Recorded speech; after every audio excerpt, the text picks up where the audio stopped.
Hi everyone. In this set, we are given that five people A, B, C, D, and E contested an election where each got different number of votes. After the election, each candidate counted the number of votes received by every candidate, including himself, and wrote them down on a paper. After the counting was done, the votes counted by each candidate for all the five candidates were tabulated as shown below. The Election Commission observed counting malpractices and deduced that each candidate only counted the number of votes received by himself accurately and all his counting for other candidates was intentionally done inaccurately. Fine, ठीक है? क्या given है यहाँ पर? Each candidate only counted the number of votes received by himself accurately and all his counting for other candidates was intentionally done inaccurately. In the table above, each column represents the number of votes received by one particular person as counted by all the five candidates. Okay. The order of columns may or may not be the same as rows.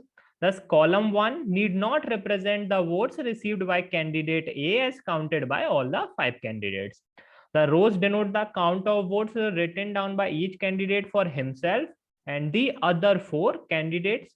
Each candidate actually got 60 votes on an average. ठीक है, यहाँ पर देखो information given है कि table को हमें कैसे रीड करना है. ठीक है, मैं आपको एग्जांपल लेके ये चीज क्लियर कर देता हूँ यहाँ पर. ठीक है, लेट्स से ये कॉलम हमारे बी को रिप्रेजेंट करता है, ये ए को रिप्रेजेंट करता है, ये सी को रिप्रेजेंट करता है, ये डी को रिप्रेजेंट करता है, ये ई को रिप्रेजेंट करता है ना. जस्ट एक एग्जांपल है. ठीक है, तो हमें यहाँ पर क्या गिवन है? Each candidate only counted the number of votes received by himself accurately. ठीक है, और यहाँ पर क्या गिवन है?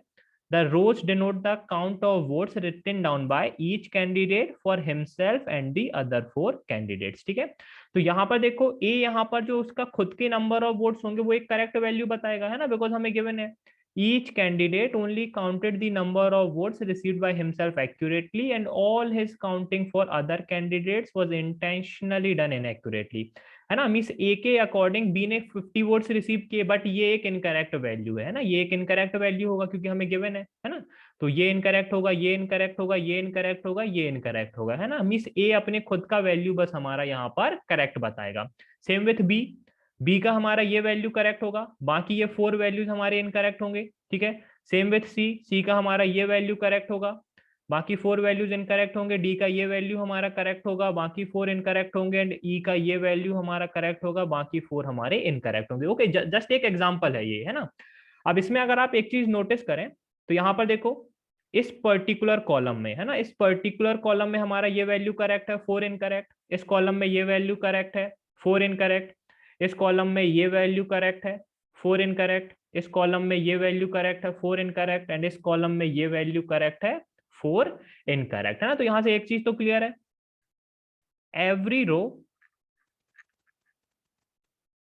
and every column, okay, every row and every column has one correct and 4 incorrect values. okay, 1 correct and 4 incorrect values. okay, और total अगर आप देखें तो 25 में से मेरी कितनी वैल्यूज करेक्ट होंगी?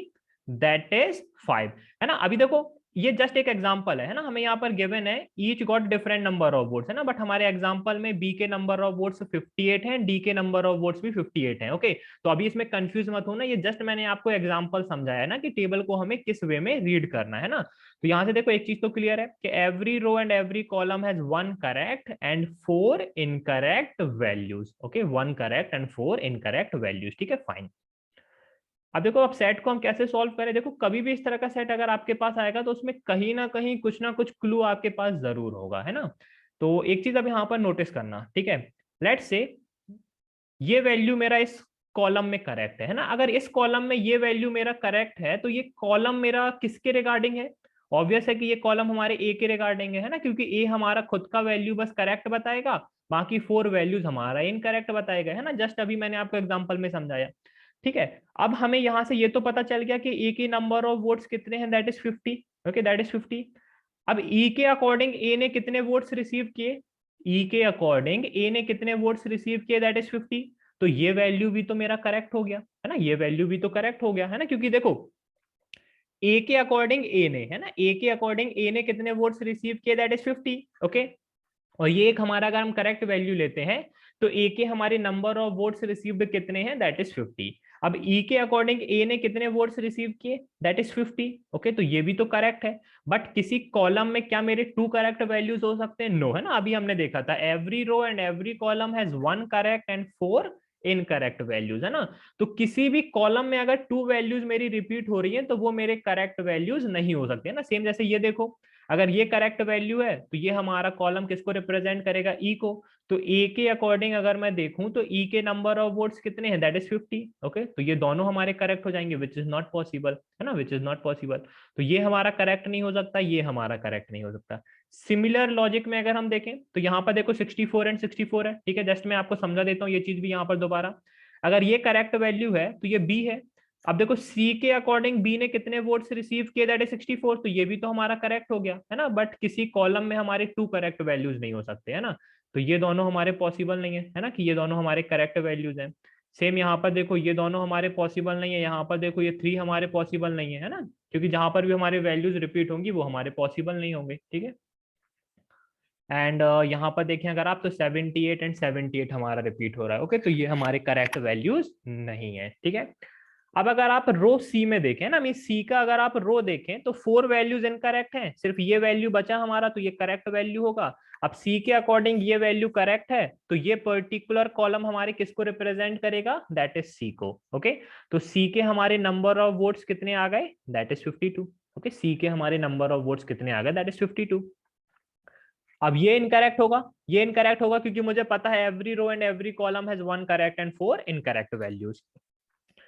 सेम अब रो बी देखें अगर आप, तो ये वैल्यू हमारा करेक्ट होगा, है ना। ये वैल्यू हमारा करेक्ट होगा क्योंकि बाकी 4 वैल्यूज इनकरेक्ट है, तो ये करेक्ट होगा। ये कॉलम हमारे किसको रिप्रेजेंट करेगा, दैट इज बी। ओके, तो बी के हमारे नंबर ऑफ वोट्स कितने आ गए, दैट इज 66। बी के हमारे नंबर ऑफ वोट्स कितने आ गए, दैट इज 66, ठीक है, दैट इज 66, ठीक है।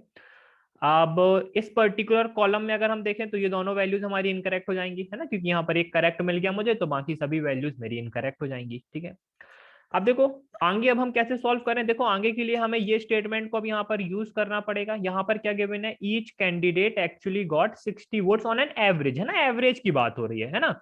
टोटल हमारे पास 5 पर्सन है, एवरेज कितना है 60, तो इनका हमारा टोटल वोट्स रिसीव्ड कितना होगा, दैट इज 300, है ना, दैट इज 300। मीन्स अगर मैं बोलूं तो A plus B plus C plus D plus E, okay, इसका मेरा सम कितना होगा, दैट इज 300, है ना। आप 300 डिवाइडेड बाय 5 करोगे तो एवरेज आपका यहाँ पर 60 आ जाएगा, है ना। यही तो हमें बोला गया कि each candidate actually got 60 votes on an average, है ना, एवरेज की बात हो रही है, ठीक है।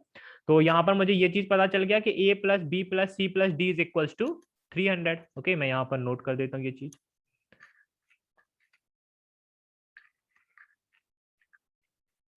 ठीक है। इनका हमारा सम कितना है, दैट इज 300। अभी तक अगर आप देखें तो कितना हो गया हमारे पास, 118 हो गया, ठीक है। तो 118 में यहाँ पर सब्ट्रैक्ट कर देता हूँ, ठीक है।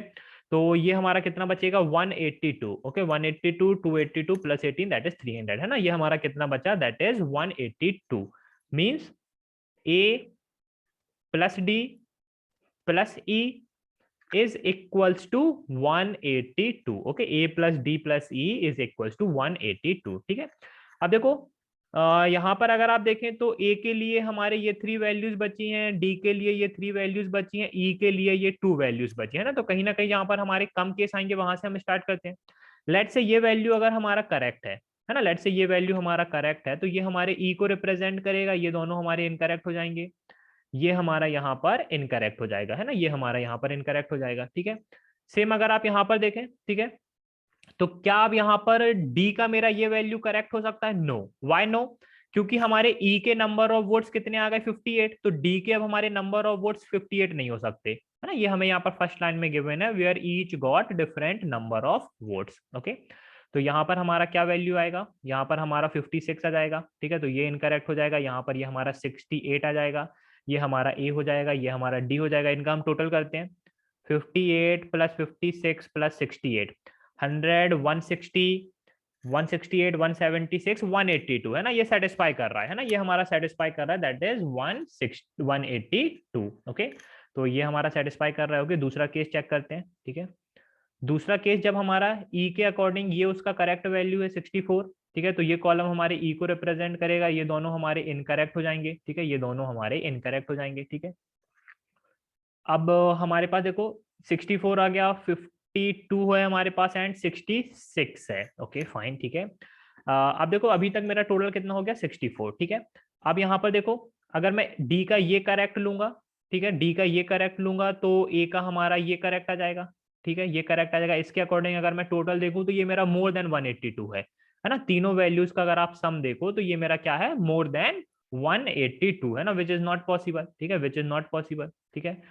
तो अगर डी का ये करेक्ट लेता हूं मैं तो ये यहाँ पर इनकरेक्ट हो जाएगा, ये डी को रिप्रेजेंट करेगा, ये ए को रिप्रेजेंट करेगा, ये यहाँ पर करेक्ट वैल्यू हो जाएगा। अब इसका हम टोटल चेक करते हैं कितना आ गया, 160, 168, 174, 178 है ना, 178। एक बार और रीचेक कर लेता हूँ, 168 प्लस 6 14 4 18, 178 है ना, 178 आ रहा है इन तीनों का सम, बट सम हमें कितना चाहिए, दैट इज 182। ओके, तो ये केस भी हमारा पॉसिबल नहीं है, ठीक है। तो जो हमारा केस था, जो हमारा सेटिस्फाई कर रहा था, वो हमारा ये था, जब ये वैल्यू हमारा कितना जाएगा 58, ठीक है। ये हमारा यहाँ पर इनकरेक्ट वैल्यू, ये हमारा यहाँ पर इनकरेक्ट वैल्यू हो जाएगा, ठीक है। ये हमारा यहाँ पर इनकरेक्ट वैल्यू हो जाएगा, ओके। ये हमारा यहाँ पर करेक्ट वैल्यू हो जाएगा, ये हमारे यहाँ पर ई को रिप्रेजेंट करेगा, ठीक है, और ये हमारे यहाँ पर डी को रिप्रेजेंट करेगा, ठीक है। तो यहाँ पर डी का हमारा देखो मीन्स ये इनकरेक्ट हो गया, ये इनकरेक्ट हो गया, डी का हमारा ये करेक्ट है, ठीक है, एंड ये वैल्यू हमारा इनकरेक्ट है, ठीक है। ए का वैल्यू हमारा 68, ठीक है, मैं यहाँ पर नोट कर देता हूँ, ए का वैल्यू हमारा 68, ओके। डी का वैल्यू हमारा 56 एंड ई का वैल्यू हमारा दैट इज 58, ठीक है। एंड बी एंड सी का मैं ऑलरेडी फाइंड कर चुका था, दैट इज 66 एंड 52। क्वेश्चंस पर आते हैं, ठीक है। The candidates are assigned rank 1 to 5 respectively in descending order of actual votes received. How many votes have the candidates ranked 1, 2 and 3 together received, है ना। डिसेंडिंग ऑर्डर अगर हम देखें तो 68, 66 एंड 58, ओके, 68, 66 एंड 58, ओके। तो इसका हमारा सम पूछा गया है, 8 plus 8 that is 16 plus 6 that is 22, that is 119 है ना, that is 192, that is 192 means हमारा आंसर क्या होगा यहाँ पर, option number 1। Who one the election, that is highest number of votes, maximum number of votes, that is a, that is a. By what approximate percent did the candidate ranked 1 beat the candidate ranked 5? Assume understanding of ranks from the first question. Okay, तो ये हमारा rank 1 है, ठीक है, ये हमारा rank 5 है, ठीक है। इनका हमें approximate percent, okay, approximate percent बताना है, ठीक है। तो डिफरेंस कितने का आ गया 16, बेस क्या होगा दैट इज 52, ओके, बेस क्या होगा हमारा दैट इज 52 इंटू 100, ओके। ये अगर आप देखें तो 16 इंटू 3 होता है हमारा 48, ओके, मीन्स ये हमारा मोर देन 30% है, ओके। अगर आप अप्रोक्स देखें इसे तो ये अप्रोक्स हमारा 31 आएगा, है ना। तो ये हमारा आंसर क्या जाएगा, option number 1। How many votes did A and D together get, A का हमारा 68 है, डी का हमारा 56 है, that is 124, that is 124, okay. तो गाइज यहाँ पर हमारा सेट कंप्लीट होता है, बहुत ही अच्छे लेवल का सेट था, ठीक है। काफी ज्यादा चांसेस होते हैं कि इस तरह का सेट आपके एग्जाम में आ जाए, तो आपको अप्रोच आना चाहिए कि किस तरह से इस टाइप के सेट्स को हम अप्रोच कर सकते हैं। Thank you guys and happy learning.